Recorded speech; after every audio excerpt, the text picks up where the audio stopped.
ባልሽን ዛሬ ካወቅ ነው አንቺ በምትፈልጊው ጊዜ ድል ባለ ሰርግ ልንድርሽ እንችላለን። አይ አልፈልግም ጋሽ። አባት ምን ያደርጋል ሲጨንቀው ልጁን አውጥቶ ይጥላል። ኧረ በስመ አብ ሰላም ደህና ያሉ ልጆች ፊት ሁለተኛ እንደዚህ እንድትናገሩ አልፈልግም። ባሌን አክብሪ። ሰላም እንደዚህ አይነት ቃል ከአንደበትሽ ሲወጣ ከሰማው በእውነት ትቀየምሻለሁ። እሺ ይቅርታትዬ፣ ሳላስበው ነው አምልጦኝ። ይቅርታ ጋሽ። ችግር የለም።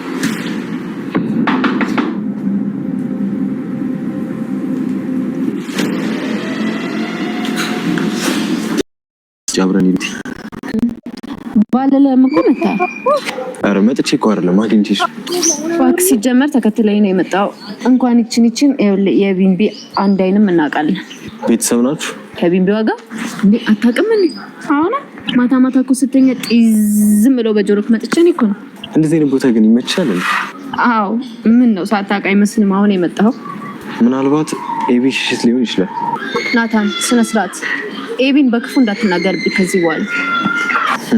ኧረ እባክሽ፣ ሰሞኑን ደግሞ ለእሷ ያለሽ ፍቅር ጀምሯል። ምን ዋጋ አለው? እሷ ግን አይገባት። አዎ እባክሽ፣ እሷ መቼም አይገባት። ነግሬያለሁ ናታን፣ በክፉ አታንሳብኝ። ደግሞ ምንድነው ባሉ አይደለን? ለምንድን ነው እኔ ፊት የምታሙት?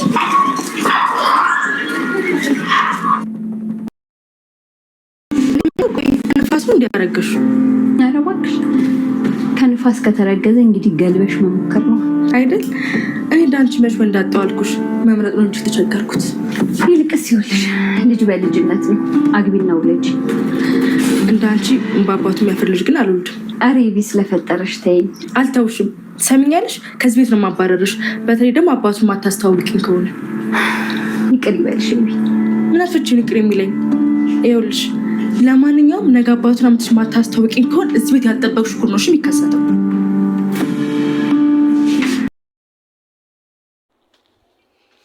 ሰላም ሰላም፣ እንደምን አላችሁ? የዳጣ ድራማ ቤተሰቦች ተከታታዮች በያላችሁበት ሰላማችሁ ይብዛ እያልኩ ዛሬ ዳጣ ድራማን በክፍል 29 ይዤላችሁ መጥቻለሁ ማለት ነው።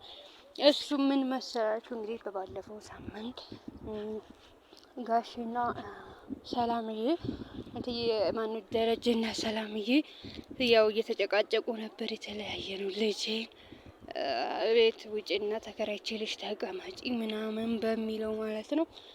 ከዛ እሺ ትለዋለች ያትለውም የሚለው ላይ ነበር ያቆመው። ያው ሰላም እትዬን አሳምናታለሁ ብሎ ነበር የመጣው ጋሽ ደረጀ። እንግዲህ ሰላምዬ በዛሬው ክፍል ሌላ ጣጣ ነው ያመጣችበት። እሱም እንግዲህ ያው ዳጣ የሱ ልጅ እንደሆነች ነው ያው ማሚን የሷ ልጅ እንደሆነች ከሷ እንደወለዳት ነው ያወቅነው። ልጄን ከጣጨየ የት ነው የሚሄደው? ልጄን አውጥታ ሳታመጣልኝ የት ነው የሚሄደው? እኔ ሁሉ ነገሯ እኮ ነው የሚመጣብኝ። በደሟ ይዛሃት ሂደህ እኔ ልጄ ከጠፋችበት ቤት ወጥቼ የትም አልሄድም ምናምን ብለዋለች ማለት ነው። እንግዲህ ያ ማለት ያው ጋሽ ደረጀ የዛኔ ልጅቱ የተወለደች ቀን ከሷ ወልዷት ግን የትም ለትዬ መናገር ለማርታ መናገር ስለደበረው አውጥቶ ጥሎባት ነው ማለት ነው። እንግዲህ አውጥቶ ነው የጣለባት። ያንን ስንነግረው እንግዲህ ደብሮታል፣ እሱ ደብሮታል። ከዛስ እንግዲህ እሷም ልጄን አውጥታ ከጣልክበት እኔ የትም አልሄድም፣ አልወጣም፣ አልመለስም፣ አልገባም ብለዋለች ማለት ነው። እንግዲህ ያው ልጁን የጣለባት እሱ ነው እንዳይነቃበት። ያው እሱ አእምሮ ያውቃል እስካሁን ድረስ ግን ለልጅቱና ለሷ መናገር አልፈለገም። እስከ 19 አመት ሙሉ ሳይነግራት እንዳለች እሱም በቅርብ ነው ያወቀው። ግን 19 አመት ሙሉ ሳይነግራት ነው የቆየው ማለት ነው። ያው በቅርብ ካወቀበትም የተነሳ አልነገራትም። ግን እሷ ደግሞ ይህንን ሁሉ አድርጋ እኔ አልሄድም ማለት ለዛ ውጭ የምትለኝ ከሆነ ሁሉንም ነገር ለትይ ፍርጥርጡን አውጥቼ ተናግሬ ከዛ እወጣለሁ አለችው ማለት ነው። ያው የምትናገረው ይህንን ነው። ድጋሚም ከሱ እንዳረገዘች ትናገርበታለች ማለት ነው። እና በቃ ያለው ነገር ይሄን ይመስላል። እና እንደዛ ነው እንግዲህ ለሰላምዬ ከተነገረ ደግሞ ማሚላትዬ ከተነገረ ደግሞ ምን ያክል ኢፌክት እንደሚያመጣ ምን ያክል ችግር እንደሚፈጥር ስለሚያውቅ እንዳትናገሪ፣ እኔ ያለውን ነገር ፊክስ አደርጋለሁ። ከዛ በኋላ ያለውን በቃ ችግር የለውም። ከዛ በኋላ ከተስማማሽ ተከራይተሽ ትወጫለሽ፣ ካልተስማማሽ ደግሞ ትቀመጫለሽ እስከፈለግሽው ድረስ እስከፈለግሽው ጊዜ ድረስ ተቀመጪ ብሏታል ማለት ነው። እንግዲህ እሷ ይሄኛው ልጅ ደግሞ ሲጀመር ሰውዬው ማለት ነው ይሄኛው ልጅ ከሱ እንደሆነ ራሱ አያውቅም የተረገዘው ልጅ። እኔ ግን በትናንትና ክፍል ብነግረውስ ያንን ልጄን ጣልክብኝ፣ ልጄን ስጥልብኝ ካንተ ነው ያረገዝኩት በቃ የዛኛው ሳክተሳለ ምናምን ብትለው ለራሱ ብቻ ቢያቅት እየባታቅ ደስ ይለኛል። ግን እኔ ዳይሬክተር አይደለሁም፣ ያው ማወቁ አይቀርም አንድ ቀን ማለት ነው። እንግዲህ ሰላምዬ እና ናታንና ዳጣ ያው ብዙ ጊዜ እንዲገናኙ ትጥራለች። አልፈልግም ብትል ምናምን ብትል እንዳሰማ ዳጣ እኛ ሴቶች የምንፈልገውን ነገር በይፋ መናገር አንችልም፣ አንወድም፣ በተቃራኒ ነው የምናናገረው ምናምን እያለችው ነበረ። እንግዲህ በቀጣይ ፓርት ምን ይፈጠራል የሚለውን አብረን እናያለን። እንግዲህ እናቲቱና አባትየውም እየተከራከሩ ነበር፣ ለምን ሰራተኛ እንቀጥርብላትም ምናምን እየተባባሉ ነበር። ምን እንደሚፈጠር ፈጣሪ ይወቅ።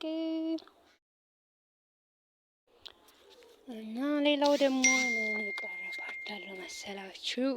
ያው እንትና ናት በስተመጨረሻም ያው የአባትየው ማይሚን የልጁ አባት ነገር አሳስቧታል። ልጅቱ እየጨቀጨቀቻት ነበር አቤጌል ማለት ነው። ያንን አጋጣሚ ተጠቅማ እንግዲህ አቤጌል ያንን ፍቅረኛዋ ማነው አፍቃሪ ነኝ ተብዬው ባቡጂ እንትና ምናምን የኔ ማን ነበር እያለ በህንደኛ እየጠራት ነበረ።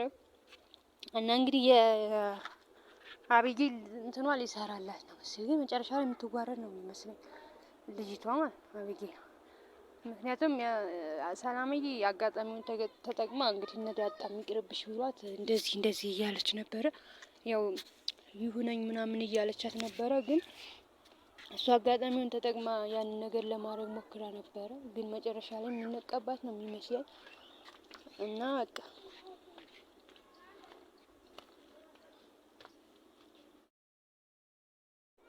ምክንያቱም ልጁ ሲመጣ እንትና ታውቀዋለች፣ ውሃ ታውቀዋለች። ውሃ እሱን ስለምታውቀው መጨረሻ ላይ የሚነቃባት ነው የሚመስለኝ። እሷ አዋርድ ያለው ብላ ነበር ያሰበችው፣ ግን እሱ ራሷ በራሷ ወጥመድ ራሷን ይመስለኛል የምታስይዘው። እሱን እንግዲህ በቀጣይ ፓርት የምንመለከት ይሆናል ማለት ነው። ሌላው ያው በያላችሁ በሰላማችሁ ይዛ ላይክ፣ ሼር፣ ሰብስክራይብ ማድረጋችሁን አትርሱ። ግን ይሄን ነገር ስሰማ ምን ይፈጠራል የሚለው ነገር ነው የሚያሳስበኝ ማለት ነው። ሁሌም ማሳብ ፌንት ነው መባለው። አንደኛ ልጅቷ ተንከሲስ፣ ሰራተኛዋ ተንከሲስ፣ ሶስት ዳው ዳጣ እሱ ልጅ እንትና እሱ ልጅ የተረገዘው እሱ ልጅ ይሄን ሁሉ ጊዜ 10 ምናምን አመት ሙሉ ሲኖሩ ደብቀዋት ምናምን በጣም ነው የሚያስጠላው። እና እስኪ እንግዲህ ምን እንደሚፈጠር በኔክስት ፓርት እናያለን።